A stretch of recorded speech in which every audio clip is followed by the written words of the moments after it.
नमस्ते। बेटी विवाह गीत गाने जा रही हूँ, आप लोग सुनिए। इस गीत में जो गलती हो उसे क्षमा करिएगा। लाल गोनिया पियर गोनिया रतन जड़ावल गोनिया, अरे माई से ही गोनिया बैठेली कवन बेटी, नयन से नीर बहे, अरे माई से ही गोनिया बैठेली कवन बेटी, नयन से नीर बहे।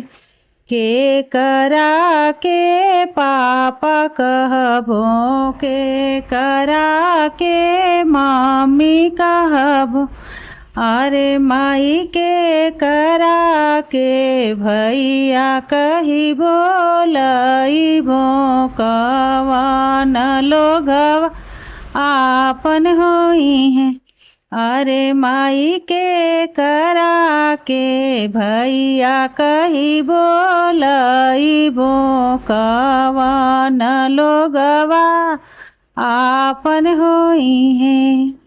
सासू जी के मम्मी कहिया, ससुर जी के पापा कहिया, अरे बेटी भासुर के भैया कही बोलइया, उहे हो लोगवा आपन होई है, अरे बेटी भासुर के भैया कही बोलइया, उहे हो लोगवा आपन होई है।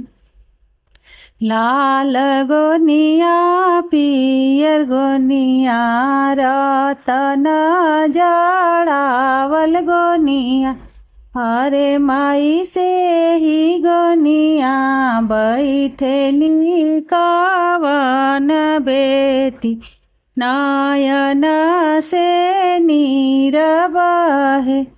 के करा के चाचा कहबो, के करा के चाची कहबो, अरे माई के करा के दीदी कही बोलइबो, कवन लोगवा आपन होई है।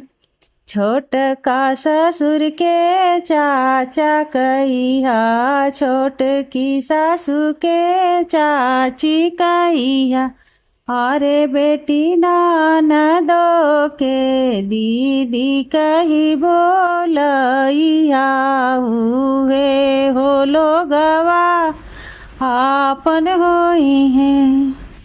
लाल गोनिया पियर गोनिया रतन जड़ावल गोनिया, अरे माई से ही गोनिया बैठेली कवन बेटी, नयना से नीर बहे।